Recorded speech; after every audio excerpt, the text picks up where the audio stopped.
continuarmos a estudar direito penal, parte especial, agora iniciando os crimes contra o patrimônio. Nos referimos ao título 2 da parte especial, dividido em 8 capítulos. Esses capítulos nos trazem furto, roubo e extorsão, usurpação, dano, apropriação indébita, estelionato, receptação e disposições gerais. Como se percebe dos próprios títulos destes capítulos, nós temos aqui os principais crimes também elencados. Os crimes de furto, roubo e extorsão, apropriação indébita, estelionato, receptação, todos eles que têm o bem jurídico em comum, patrimônio. Inclusive, se observa, se abrirmos os jornais, assistirmos os noticiários, que é um grupo de crimes que mais tem registros. O que isso significa? Não significa que são os crimes mais praticados, mas aqueles que nós temos a maior notícia, ou seja, os maiores registros da sua prática. São justamente em decorrência das características da nossa sociedade, das desigualdades sociais e da ausência de estados, o que provoca justamente uma maior prática e evidência destes crimes. Por outro lado, é bom destacar que crimes de colarinho branco, crimes que envolvem corrupção, crimes da alta camada da sociedade não são tão frequentes registrados quanto crimes contra o patrimônio e, por sua vez, passam uma ideia de impunidade e imunidade. E, por essa razão, se vislumbram nos nossos índices os crimes contra o patrimônio em destaque. Então, é preciso ter esse cuidado quando abordarmos esses crimes. Acabam sendo os crimes de maior registros, porque estamos diante de uma sociedade marcada por desigualdades, marcada por pessoas em miserabilidade. A ausência do Estado tem justamente provocado e contribuído para a prática de crimes que envolvam o patrimônio, que atinjam o bem jurídico patrimônio. Inclusive, essa é a maior preocupação que o nosso legislador teve, justamente porque a maior pena no Código Penal está no crime de extorsão mediante sequestro com resultado morte. Ela é uma pena de 24 a 30 anos. Vejamos que nos crimes contra a pessoa por nós já trabalhados, isso não é evidenciado ainda quando estamos diante de um crime contra a vida, em especial um homicídio qualificado. A nossa pena mínima é de 12 e máxima de 30. Aqui nos referimos justamente a 24 a 30 anos em um bem jurídico patrimônio. Para trabalhar estes crimes, faremos uma análise inversa. Como eu disse, na divisão deste bem jurídico e do título 2, nós temos 8 capítulos. Os 7 primeiros capítulos dizem respeito a crimes em espécie e o capítulo 8, as disposições gerais. Ou seja, os artigos 181, 182 e 183 se referem a disposições gerais aplicadas aos crimes previstos no intervalo do 155 ao 180. Então, de uma forma inversa, o nosso estudo inicia trabalhando as disposições gerais. E uma vez estudadas, aí sim, seguimos para estudar o crime de furto, iniciando então o estudo dos crimes em espécie. Acompanhe agora, portanto, o nosso estudo das disposições gerais aplicadas aos crimes contra o patrimônio.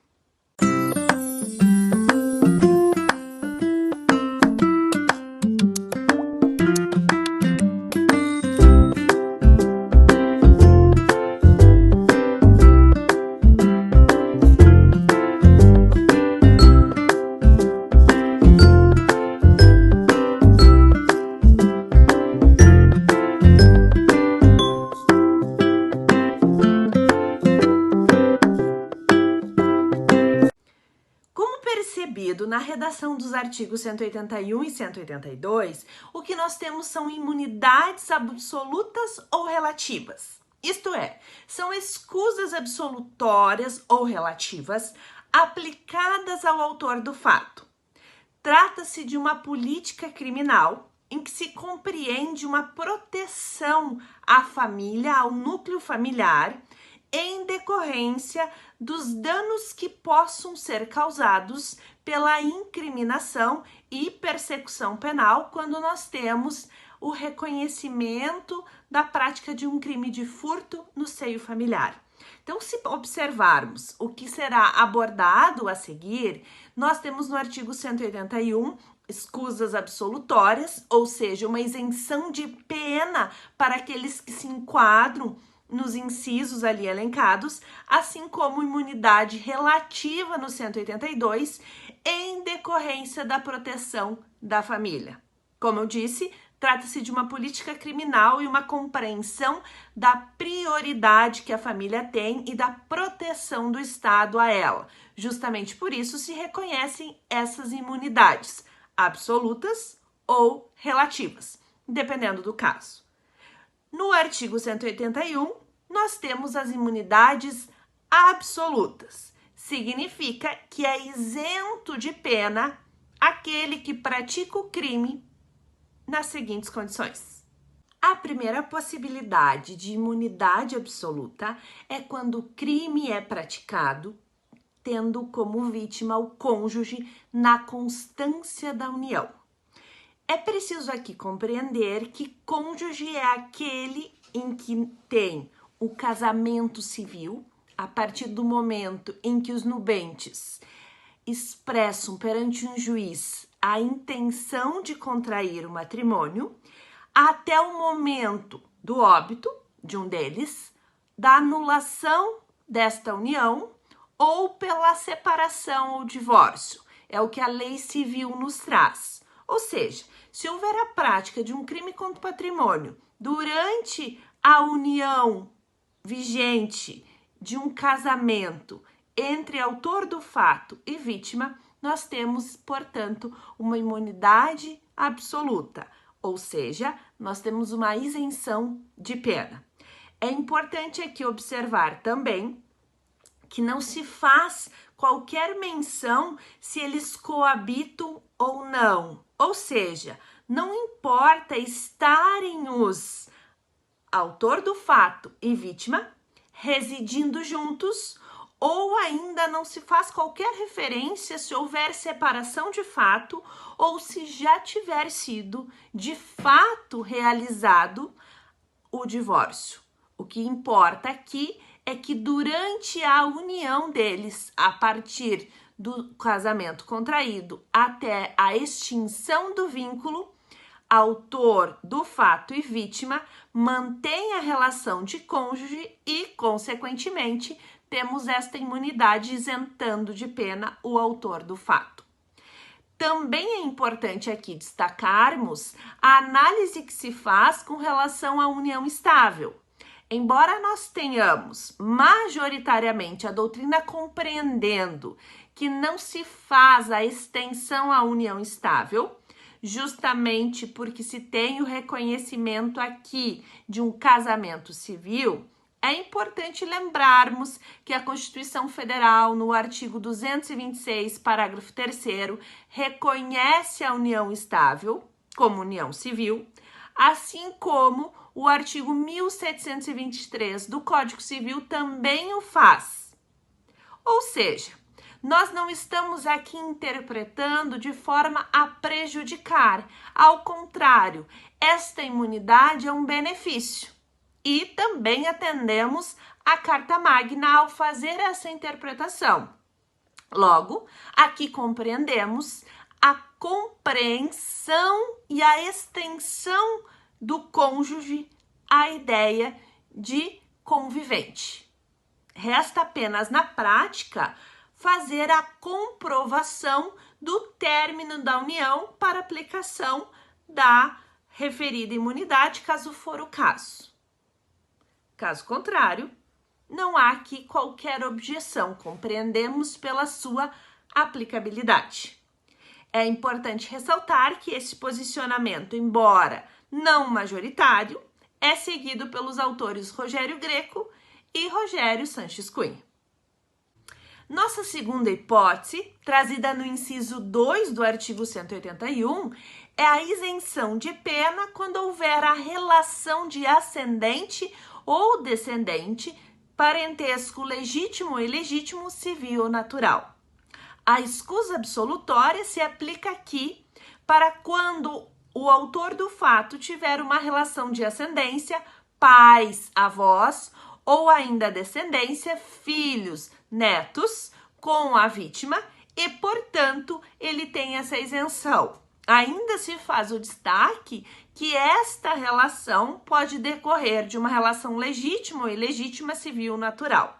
Embora se tenha esse destaque, é importante destacar o artigo 227, parágrafo 6º da Constituição Federal, que nos traz que mesmo tendo filhos decorrentes de outra relação, não há que se fazer qualquer distinção ou diferença entre eles. Eles têm uma igualdade e, portanto, aqui se contempla um filho biológico ou um filho decorrente de uma relação por afetividade ou ainda decorrente de uma relação civil, podendo aqui pensar em uma adoção. Vejamos, portanto, que as imunidades que nós temos aqui, sejam do inciso 1, em decorrência do cônjuge ou também do convivente durante a união, ou do inciso 2, da relação de ascendência e descendência, elas trazem uma imunidade absoluta e, portanto, nós não temos sequer a instauração de um inquérito policial, justamente porque há uma isenção de pena. Importante ainda destacar que não significa afirmar que não há crime. Ao contrário, continuamos diante de um fato ilícito, um fato típico, ilícito e culpável. O que não há aqui é a aplicação de pena justamente pela escusa absolutória. O caput do artigo 181, ele é claro ao dizer é isento de pena. Portanto, aos crimes contra o patrimônio, do artigo 155 ao 180, tem imunidade absoluta. Não se aplica a pena se houver entre autor do fato e vítima relação de cônjuge ou convivente durante a união ou a relação de ascendência ou descendência. Nessas situações, portanto, estamos diante de uma imunidade absoluta. Por isso que estamos analisando aqui antes de analisar os crimes em espécie, justamente porque se aplicam a todos os crimes contra o patrimônio. Na sequência, nós temos o artigo 182, chamado de imunidade relativa.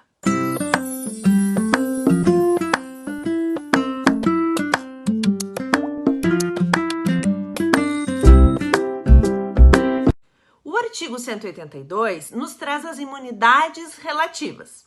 Significa que se procede mediante representação nos crimes contra o patrimônio se eles forem praticados com vítima, sendo a vítima, neste caso, cônjuge, desquitado ou judicialmente separado, irmãos, legítimos ou ilegítimos, tio e sobrinhos na condição de coabitação. Nosso primeiro ponto é com relação aos cônjuges durante o desquite ou judicialmente separados. Aqui não se analisa a constância da união, justamente porque na constância da união é uma imunidade absoluta. Também não se fala em separação de corpos, porque, como já mencionamos, na separação de corpos não importa se está de fato a coabitação ou não dos cônjuges. Logo, ocorrendo a separação de fato, ainda é considerado na constância da união, portanto, imunidade absoluta. Para análise do 182, é após a separação judicial. A separação judicial, neste caso, precisa ser compreendida como a extinção do vínculo matrimonial. Ainda se tem uma discussão, é importante aqui fazer essa ressalva, da existência ou não da separação judicial após a emenda constitucional número 66 de 2010. justamente porque ela retira o prazo para o divórcio, permitindo, portanto, o encaminhamento do divórcio a todo e qualquer tempo, não tendo um prazo mínimo para ser atendido. Nessa situação, uma parte da doutrina compreende que não mais existe a figura da separação. Há outros, por outro lado, que compreendem pela sua existência. A nossa análise aqui se está que a imunidade relativa se aplica quando houver a extinção do vínculo matrimonial. Nosso segundo ponto, ou seja, o inciso 2, é também imunidade relativa quando estivermos diante de irmãos, sujeito ativo e passivo do crime. O autor do fato e a vítima são irmãos. Considerados legítimos ou ilegítimos, se afasta em razão da nossa análise anterior quando falamos do artigo 227, parágrafo 6º da Constituição Federal, dizendo que não há diferença entre eles. Nos importa aqui, neste caso, apenas compreender que existe imunidade relativa quando o crime for praticado entre irmãos, um irmão autor do fato e um irmão vítima. Neste caso, se procede mediante representação. E o inciso 3 nos traz ainda imunidade relativa quando houver a prática de crime entre tio e sobrinho, desde que nós tenhamos uma coabitação.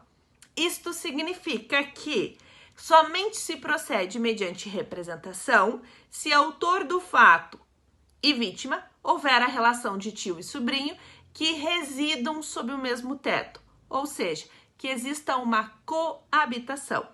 Nessas três situações, portanto, nós temos imunidade relativa.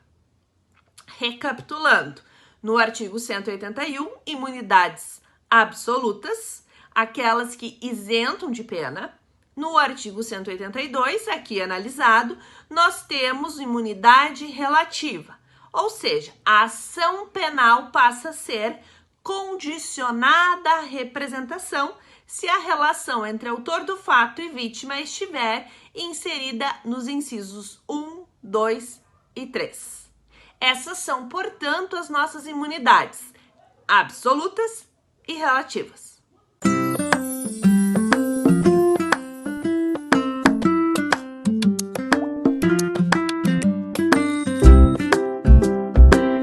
O artigo 183 nos traz ressalvas às imunidades, sejam elas absolutas ou relativas.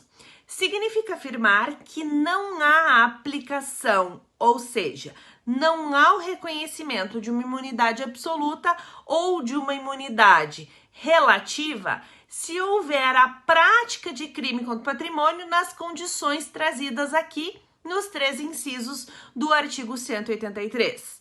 Significa, portanto, dizer não se aplicam os artigos 181 e 182 se, em primeira situação, houver a prática do crime contra o patrimônio e este crime for com violência ou grave ameaça, for crime de roubo e extorsão. É uma política criminal nós estarmos aqui trazendo as imunidades justamente em proteção da família. Mas quando for a prática de crime contra o patrimônio que envolva grave ameaça ou violência, aqui também destacado roubo e extorsão, não há que se falar em imunidade, seja ela absoluta ou relativa. Também não se aplicam as imunidades ao estranho que participa do crime. Ou seja, eu tenho a proteção da família. O terceiro não pertence a este núcleo familiar em coautoria, não tem a ele estendidas as escusas absolutórias ou relativas. E ainda, o inciso 3 nos traz o afastamento destas imunidades quando a pessoa tiver idade igual ou superior a 60 anos. É uma introdução que nós tivemos a partir do Estatuto do Idoso.